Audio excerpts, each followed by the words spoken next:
በጣም በጣም ጥሩ ያልሆነ ፓረንቲንግ ስታይል ነው። መስተካከል አለበት። በኋላ ያጭዳል አባትየውም እናትየውም የዝም ብለው የተዋቸው ልጆች ከዛ በኋላ አድገው ችግር ውስጥ ይገባሉ። ምንም ጥያቄ የለውም። ልጅን በሚሄድበት መንገድ ምራው፣ ባደገ ጊዜ ከዛ ፈቀቅ አይልም ይላል ቅዱስ ቃል። መንገድ ማሳየት አለብሽ። የት ይሄድ፣ ሲጋራ እያጨሰ ይሁን ድራግ ጀምሮ ይሁን እየቃመ ይሁን የሚያውቁት ነገር የለም። እነሱ ሳያውቁ ልጁ 5 ዓመት ሲያጨስ ነበር። እነሱ ሳያውቁ 4 ዓመት ልጁ እየቃመ ነበር። they have no idea። ምንም የሚያውቁት ነገር የለም። ጉዳያቸው አይደለም። ግን አያስብለትም ለሱ። ገብቶሻል? ዝም ብሎ ፐርሚት ነው። ልጁ እዛ ሄዶ ምን አይነት ችግር እንዲገጥመው እንደሚችል ምን አይነት ነገር ሊያጋጥመው እንደሚችል አያስብም። ፐርሚት ማድረጉን በቃ ይሆንልሽ፣ እሺ እሺ እሺ ነው ሁሉን ነገር እሺ። ይሄንን ማውራታችን ለምንድን ነው? ሰዎች እንዲመርጡ ልጆችን ሲያሳድጉ በደንብ ሳይንሳዊ በሆነ መንገድ ገብቷቸው እንዲያሳድጉ እነዚህ ማውራታችን በጣም ጥሩ ነው። አንደኛው ኦቶሪቴሪያን ፓረንቲንግ ነው የሚባለው። ኦቶሪቴሪያን ፓረንቲንግ ስታይል የሚባለው ማይ ዌይ ኦር ዘ ሃይዌይ ነው። እኔ የምልሽን ታደርጊያለሽ። ልጅ የሚለው በወላጅ ይሄኛውን ሲከተል እኔ ብለው ነው የምታደርጊው። እኔ ቤት ነው ያለኸው፣ በእኔ ህግ ነው የምትኖረው፣ እኔ እምልሽን ታደርጊያለሽ። ሌላ ንግግር የለም። የተባልሽውን ነው የምታደርጊው። አንድ ቦታ ጓደኞቼ ጋር መሄድ ፈልጋለሁ ትላለች እናት፣ አትሄጂም ትላታለች። ለምን?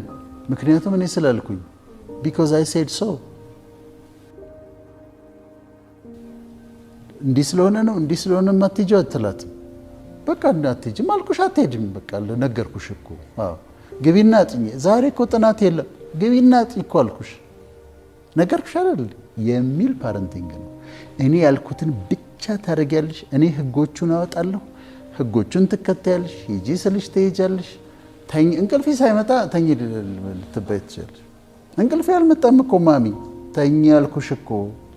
እንዴ በቃ ነገርኩሽ እኮ መልስ ለምን ትሰጭኛለሽ? እንዲህ አይነት ግብዣ አለ ዳዲ ልሂድ። አይ አትሄጂም። ለምን ማለት አትችልም። ለምን በቃ አትሄጂም አልኩሽ አትሄጂም። ይሄ ነው ኦቶሪቴሪያን ፓረንቲንግ ስታይል ማለት ይሄ ነው። ህጎች አሉ፣ ከዛ ቅጣት ደግሞ አለ። የተባልሽውን ካላረገች ልጆች የተባሉት ካላረጉ ደግሞ ቅጣት አላቸው። እኔ ያልኩትን ትላረጋል፣ የሚደረግልህ ነገር ይደረጋል። እኔ አጥና ስልህ ታጠናለህ፣ ተኛ ስልህ ትተኛለህ፣ ብላ ስልህ ምግብ ሁሉ እኮ ጠግበው ልጆች እኮ ጨርስ ይባላሉ። ኧረ ማሚ ጠገብኩኝ፣ ጨርስ። ሳጨርስ ከዚህ ኧረ በጣ እንዴ ከጠገበ ይሄ ልጅ ምንድነው የምታረጊው? ይሄ ኦቶሪቴሪያን ፓረንቲንግ ይባላል። ሁለተኛው ኦቶሪቴቲቭ ወይም ዲሞክራቲክ ፓረንቲንግ ስታይል። ያኛው ኦቶሪቴሪያን፣ ይሄ ኦቶሪቴቲቭ ወይም ዲሞክራቲክ ነው። እዚህ ጋር ወላጅና ልጅ በውይይት ነው ነገሮች የሚያደርጉት፣ ኔጎሽየት ያደርጋሉ። ዳድ እንትን አለ ፓርቲ አለ ዛሬ መሄድ ፈልጋለሁ። የት ነው ቦታው? እንደዚህ ሴፍ ነው እንዴ? አዎ። አይ ባትሄድ ይሻላል። አይ ጓደኞቼ ሁሉ ይመጣሉ፣ ይደራደራሉ። እሺ ትሄዳለህ፣ ከ2 ሰዓት ግን አታልፍም። እሺ አሁን ተደራድረው ነው የደረሱበት። እንዲህ ነገር እንዲገዛልኝ ይፈልጋለሁ፣ አይፓድ እና ስልክ እንዲገዛልኝ ይፈልጋለሁ። ምን ያደርግልሃል አይፓድ እና ስልክ? ለዚህ ይጠቅመኛል፣ ለዚህ ይሄን ይጠቅመኛል። እሺ ስለዚህ ስልኩን ብገዛልህ ሁለቱንም መጠቀም ትችላለህ። ተደራድረው መሀል ላይ ነው የመጡት። በውይይት ነው ዲስከስ ያደርጋሉ። ልጁ ኤክስፕሌን ማድረግ አለበት፣ የሚፈልገውን ነገር ያስረዳል። አባት ደግሞ አትሄድም ካለ አትሄድም፣ በቃ ነገርኩህ እኮ አይደለም የሚለው ግን በዚህ ምክንያት መሄድ የለብህም። አይ አባቴ እንዲህ ስለሆነ ብሄድ ጥሩ ነው። እሺ ሄድ፣ ግን እንደዚህ አድርግ ብለው ተወያይተው በዲስከሽን የሚጠቀሙበት ነው። አሁን ያኛው ቅድም ያልነው ኦቶሪቴሪያን በእኔ መንገድ የሚለው አብዛኛው ኤዥያንስ ይጠቀሙበታል። አብዛኛው የኤዥያ ሰዎች ቤቱ የኔ ነው በእኔ ህግ ነው የምትኖረው ነው የሚሉት። ይሄኛውን ደግሞ አሜሪካውያን፣ አውሮፓውያን ደግሞ ይሄኛውን ሁለተኛውን ዲሞክራቲክ የሆነውን ይጠቀሙበታል። የትኛው ነው የሚመረጠው በኋላ እናያለን፣ የትኛው ይመረጣል የሚለው። ግን አሁን ለምሳሌ በኢትዮጵያ ውስጥ ስታይ በአብዛኛው እኮ እሱኛው ነው ያደግንበት። እኔ እንደዛ አድግ ያለው ለማለት ይቸግረኛል። አይ ቲንክ ዲሞክራቲክ ቅልቅል ነበር ይመስለኛል። ግን ብዙ ቤት ሂድ፣ ለምን ሂድ አልኩህ እንዴ ነገርኩህ አይደል እንዴ ሂድ አልኩህ እኮ አለቀ። ብላን ብይና ጨርሽ ትባያለሽ። ታግብ ያለው ጨርሽ እንትኑ ይበላሻል። መልስ መመለስ ራሱ እንዴት መልስ ሰጠሽኝ ይባላል። ጥያቄም ከጠየቅሽ ለምን ማሚ ካልሽ እና መልስ ሰጠኝ የሚባል ነገር አለ ኢትዮጵያ ውስጥ። መልስ ሰጠኝ እኮ የሚሉት ጥያቄ እኮ ስለጠየቀ ነው። ለምን አባባ ስላለ እንዴ መልስ ሰጠኛለህ እንዴ አንተ ይባላል። ግን እኮ እኔ እኮ ዛሬ እኮ እንደዚህ ማጥናት የለብኝም ረፍት ነኝ አልኩህ እኮ አንተ ክባ ይባላል። ይሄ ኦቶሪቴሪያን ነው እንዳልሽው አምባገነን ነው። ሁለተኛው ዲሞክራቲክ ነው። ሶስተኛው ፐርሚሲቭ ነው የሚባለው። ፐርሚሲቭ ደግሞ ምንድነው? ይሁን ነው እንትን ይገዛለት ጓደኞቼ ጋር ሊሄድ ነው ይሄድ፣ ታየው ቬኬሽን መሄድ ፈልጋለሁ ይሄድ፣ ጓደኛዬ መጥቶ እኔ ጋር ማደር ትፈልጋለች ትምጣና ትድር፣ ሁሉንም የስ ይሁን ሁሉንም ፐርሚት የሚያደርግ የወላጅነት ስታይል ደግሞ ፐርሚሲቭ ይባላል። እና ብዙ ጊዜ ልጆቹ ችግር ይገጥማቸዋል። አሁን እኔ ከ10ኛ ክፍል ጀምሮ አሜሪካ ነው መማር የምፈልገው ይላል ወይም ትላለች። ይሻላል፣ ትማራለህ፣ ትሄዳለህ ይለዋል። ግን አያስብለትም ለሱ ገብቶሻል። ዝም ብሎ ፐርሚት ነው ልጁ እዛ ሄዶ ምን አይነት ችግር እንዲገጥመው እንደሚችል ምን አይነት ነገር ሊያጋጥመው እንደሚችል አያስብም። ፐርሚት ማድረጉም በቃ ይሆንልሽ እሺ ነው ሁሉን ነገር እሺ የሚሉበት ነው። ይሄም የራሱ ችግር አለው። ብዙ ጊዜ ልጆቹ አካዳሚካሊ በትምህርት በጣም ደካማ ይሆናሉ። ምክንያቱም ልተኛ ስትል ተኝ ነው። ዛሬ ማጥናት አልፈልግም እዛ ነው።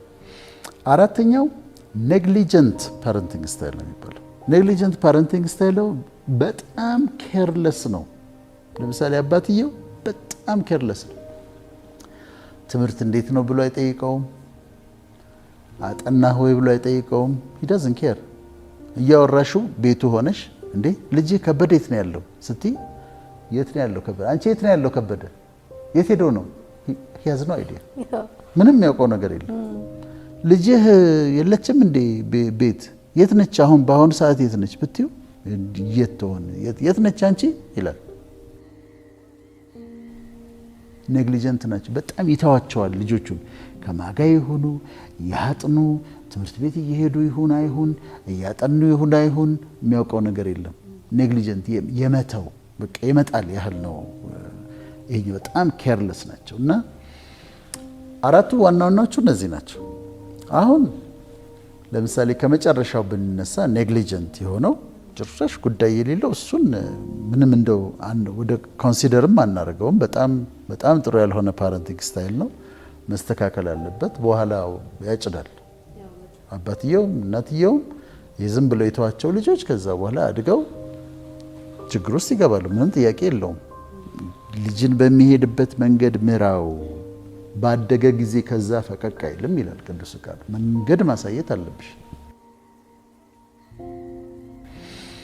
ፐርሚሲቭም ሁሉ ነገር ይሁንል። ብዙ ጊዜ አሁን በኑሯቸው በጣም ያደጉ ባለጠጎች የሚባሉ ሰዎች ይሄን ያደርጋሉ።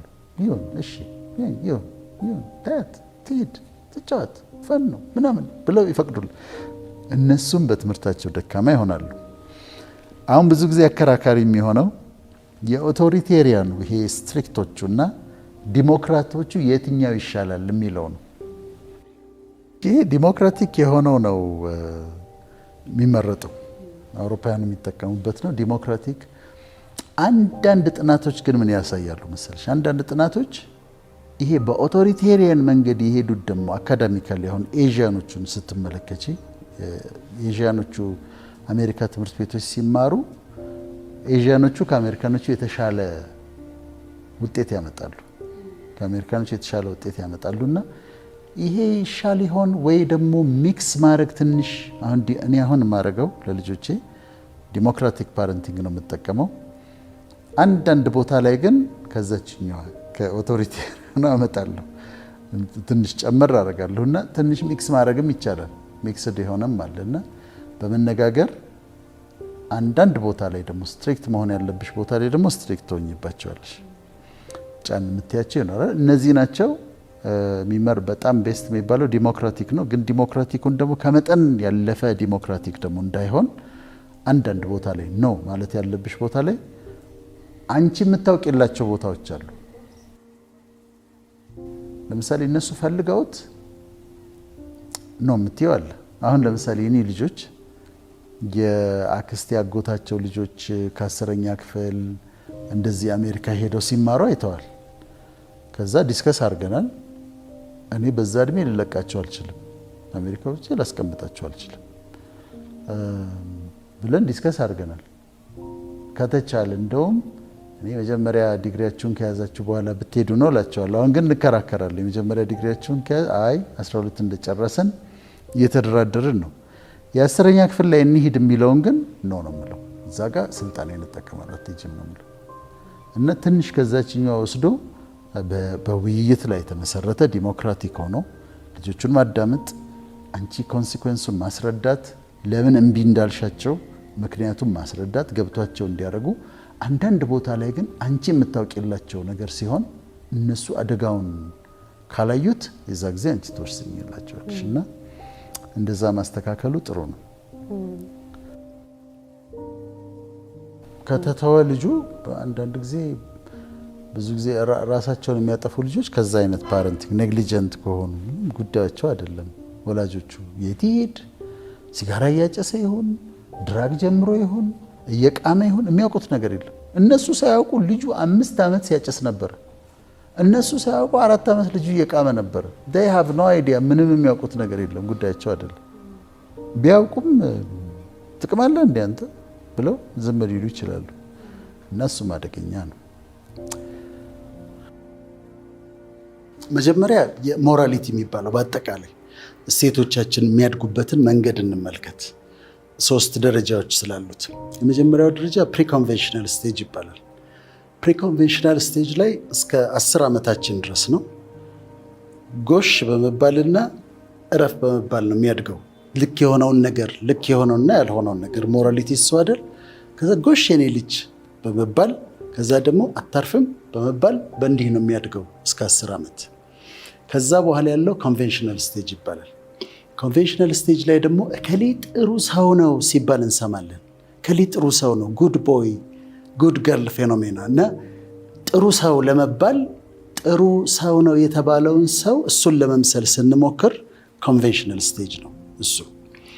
ፖስት ኮንቬንሽናል ስቴጅ ግን የሚባለው አስበንበት ወስነን እኔ አልሰርቅም፣ እኔ ትሁት መሆን አለብኝ፣ እኔ የፍቅር ሰው መሆን አለብኝ፣ ሌሎችን ለመጥቀም አለ አስበንበት ዴቨሎፕ የምናደርጋቸው ቫልዩዎች ናቸው። ፖስት ኮንቬንሽናል ላይ ሁሉ ሰው ላይ ደርስ ይችላል። እዛ ጋር ግን አስቤበት የኔ አቋም ይሄ ነው፣ የኔ ቫልዩ ይሄ ነው ብለን የምንወስደውና ሞራሊቲ በዚህ መልክ ያድጋል።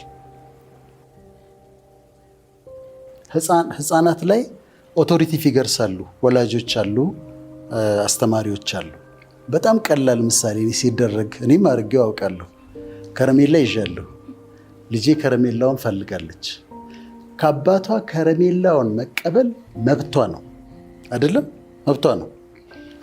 ከረሜላውን ስጠኝ ስትለኝ ሳሚኝና እላታለሁ። ምንድን ማስተምራት? ሙስና ነው ማለት መብቷ የሆነውን ነገር ለማግኘት አንድ ነገር ማድረግ እንዳለባት እያስተማርኳት ነው። ብስኩት ይዣለሁ፣ ሆን ብዬ እኮ ይዤ ነው። ብስኩቱን ስጠኝ ስትለኝ ቀፊኝና ሳሚኝና እላታለሁ። አሁን ከህፃንነቷ ምን እያስተማርኳት ነው? አንድ ነገር ለማግኘት መብቷ የሆነውን ነገር ለማግኘት የሆነ ነገር ማድረግ እንዳለባት እያስተማርኳት ነው። ከዛ ከፍ ሲል ፔር ፕሬዠር አለ። ፔር ፕሬዠር ላይ ደግሞ ጓደኞች ናቸው። ጓደኞች ለምሳሌ ትናንሾች ከሆኑ 5ኛ ክፍል ናቸው እንበል። አንዱ ገንዘብ ይዞ ይመጣል ከቤተሰብ ወይ ከአባቱ ኪስ ይዞ ይመጣል ገንዘብ። ፓስቲ ይበላል፣ ሳምቡሳ ይበላል ምናምን ጓደኞቹ ያሉ። አሁንም እሱ ገንዘብ ይዞ ይመጣል፣ ፓስቲ ይገዛል፣ ምን ይላል፣ ያስጎመጃቸዋል። ከዛ አሁን እነሱ ያንን ወደ ማድረግ ይሄዳሉ። እሱ እየመጣ ፓስቲ እየበላ ብለው ያንን ወደ ማድረግ ይመጣሉ።